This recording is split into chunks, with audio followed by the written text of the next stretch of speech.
Hello, BookTube. Well, in response to my dignified yet sexy complaining last week, I was gently admonished by a few of you about two things. First, when it comes to tags, quit your crying, you crying crybaby. Just do it. You don't have to be tagged to do a tag.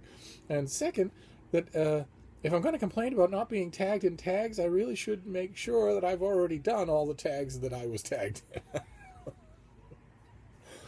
I'm not quite sure I appreciate this rebellious strand, but I took a toodle through my emails and realized there are a couple of tags I've been tagged in that I haven't done. So I thought I would do one of those today.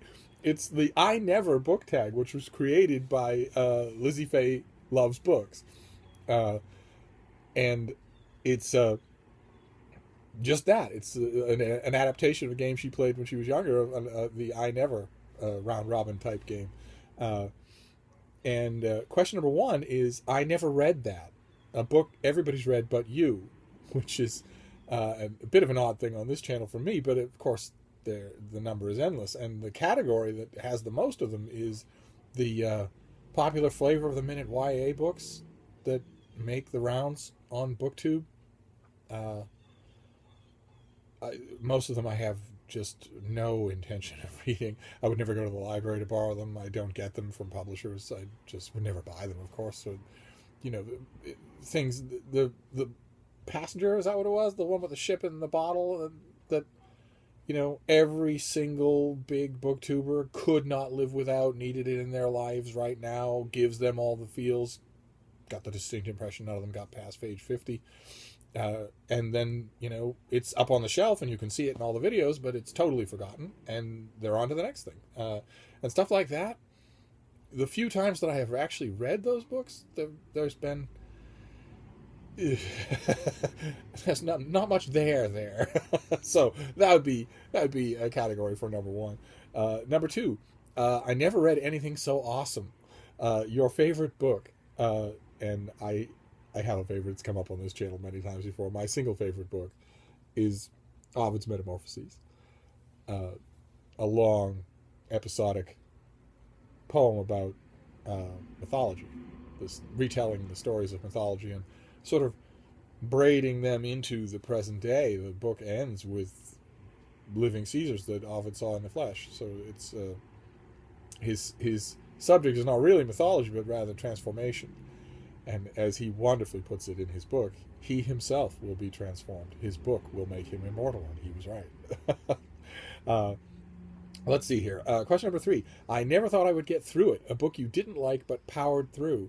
A lot of times, I know I've struck a very arrogant tone in this channel on this subject in the past, but a lot of times, if I'm not liking a book, just flat out not liking it, nothing here, not a personal taste, but rather, okay, this plot is poorly done, this dialogue is full of cliches, the pacing is amateurish.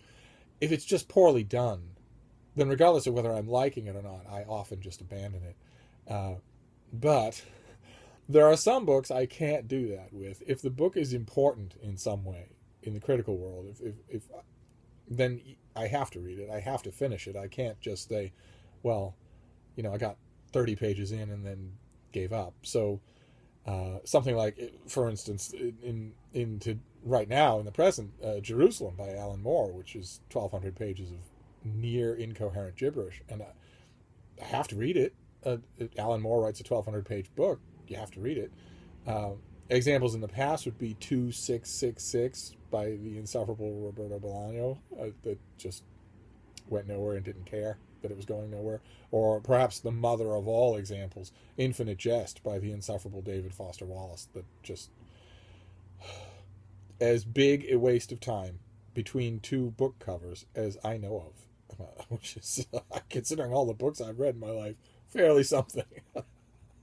But stuff like that, or the gigantic memoirs of some major figure, or some major figure on the world stage, those I will power through. I have to read them. Let's see here. Question number 4. I will never finish that. A book or series you don't plan on finishing. For the series, one came to mind right away, and that's John Creasy's mystery novels starring the Toff, I think he must have written 50 of them, maybe 60 or 70 of them. They just go on forever, these 150-page trifles in which the main character, the Toff, a British nobleman, just flits into police investigations and solves them because the police are so stupid. And after the second or third book, I just kept wanting a superintendent, a police superintendent, to just pull out a revolver and shoot the Toff and just see if we can solve this one. I just gave up. I will not read all the books in the series. Question number 5. I will never regret reading that. A recommendation book that you loved. I have one in mind here that you will not have heard of. It's one of the many, many self-published books that I read, and it was outstanding. It's The Fairest Portion of the Globe. You can navigate the glare. The Fairest Portion of the Globe by Francis Hunter. A novel about a young Lewis and Clark that has not only brims with energetic writing, just from start to finish, but also has lots and lots of really good zingers, one-liners, that kind of thing. Even the most dutifully researched self-published historical novel will often completely lack.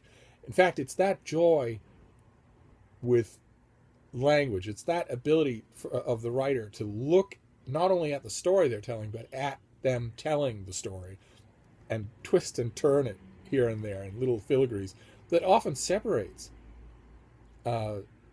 self-published, unedited authors from, from the pros in the big leagues. That kind of detail, and this book is full of that kind of detail. I highly recommend it. Let's see here. Question number 6. I would never do that. A relatable character making choices you disagree with. I went nonfiction on this one, big surprise. And that character would be Neville Chamberlain, the British Prime Minister during Hitler's rise to power and during Hitler's grabbing of different chunks of Europe. I find Neville Chamberlain very relatable. He had lived through World War I. He was from a generation that was horrified by World War I. And the main thing on his mind was for that never to happen again. It's on my watch. I'm the leader of a country that will either do it or not do it. I will not do it.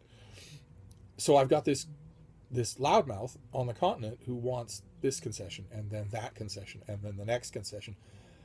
I will find a way to give him what he wants while saving face and keeping the peace. I relate to that completely, but I do not agree with Neville Chamberlain's decisions to appease Hitler. Past a certain point, especially after having met the man, it had to have been obvious to him that this was not going to work. He should have drawn the line a lot sooner. In fact, if he had, it's entirely possible that it would have functioned as a rolled-up newspaper across a dog's nose, and that Hitler might have stopped, might have said, well, okay, some of this isn't going to work. I should rethink. It's possible.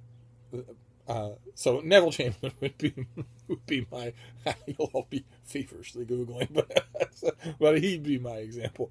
Question number 7. I never wanted to admit it. A book you're embarrassed to carry around.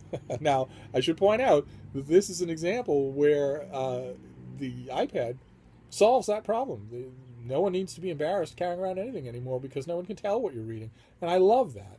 Although I also hate it because I used to love getting on a crowded subway car and just looking at the books to see who's reading what. But one book that came to mind for its cover, it's a Victorian romance / crime thriller. And the cover depicts a scene that does not happen in the book, but it's M.J. Pearson's Helpless. And it would have been a little dicey to carry it around on the subway. I'm kind of glad I didn't have to. Question number 8. I never read anything so heartwarming. A book that really touched you. Now, there are many that do, but this one I think I've recommended on this channel before. It's called Coulter by the great Rick Bass. Anything Rick Bass wrote, if you see him, buy him. The description is the true story of the best dog I ever had, and that's what the book is. He finds the dog as the runt of a litter, and doesn't expect to do anything, doesn't expect to buy it from the woman who's selling it.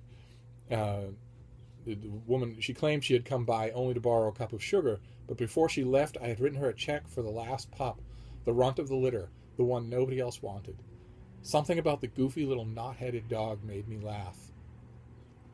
How we fall into grace. You can't work or earn your way into it. You just fall. It lies below. It lies beyond. It comes to you unbidden. It's a heartbreaking book, but also heartwarming, so I highly recommend it, especially to dog people. Question number 9. I never laughed so hard. A book you found really funny. There's a lot of books like that, but the one that came to mind was Matt Groening, who went on to create The Simpsons, who did a whole bunch of hell books. Life is hell, work is hell, school is hell. They're all hilarious. I pull them down off the shelf every once in a while and just chuckle about them all over again. And question number 10, the last one. I would never have made it through childhood without it. Favorite childhood book? Afraid I don't have one. I didn't have books when I was a child. Didn't have favorite child. Didn't read as a child. I got through childhood with dogs, not books. And that's it. That is the I never tag, and it was a lot of fun. So thank you very much for tagging me. And I want to tag people. I want to tag Jess from Rebel Reads, who has the most beautiful dog on BookTube. Reading with Pugs. I want to tag Nash, the book bat. Miranda Hayes, of course. Jeremy from Jeremy Sings and Reads. And, you know, lots of others, too. This is a fantastic tag, in a way, because it sets parameters on our big unbounded reading world. So anybody that sees this and wants to do it, consider yourself tagged. And there you go. That was a tag that I was actually tagged in. So that'll teach me to complain, won't it? Probably not. Thank you, BookTube.